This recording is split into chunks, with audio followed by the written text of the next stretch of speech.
Erectus Pill, thanks to the $2. I am expand dong, broskies. No. ENDYMIONtv, thanks to the 15 Canadian. Rate it out of 10. Give me the details. I'd say it's always hard to rate something when political propaganda is a major factor.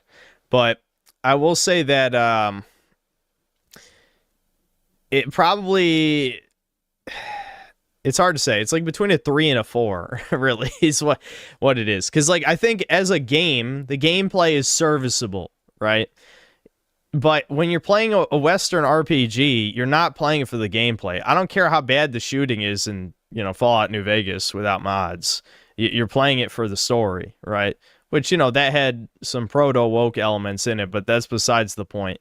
I don't care if the Outer Worlds shooting is better than RPGs from 15 years ago, because that's not the point of playing these games. If the story and the characters are incredibly obnoxious and the game is just full of, I don't even know if I can call it political propaganda, because it's more like a circle jerk, is what the entire thing feels like. It is written only for people who agree with the writer's personal politics, right?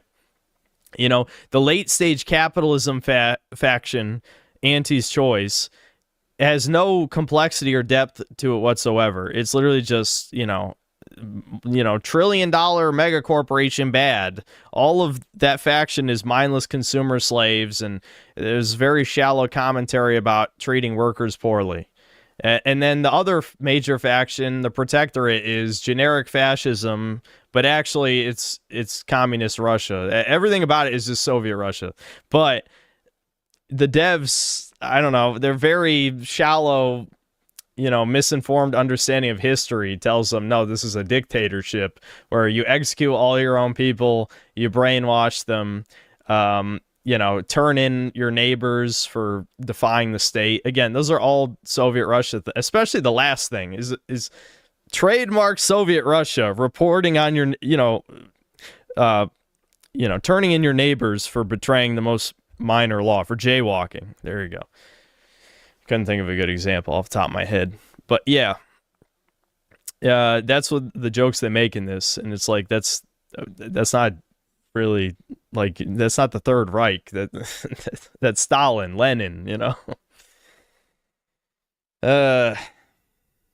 because they're too. The reason is that they're too cowardly to actually portray anything that could trigger somebody.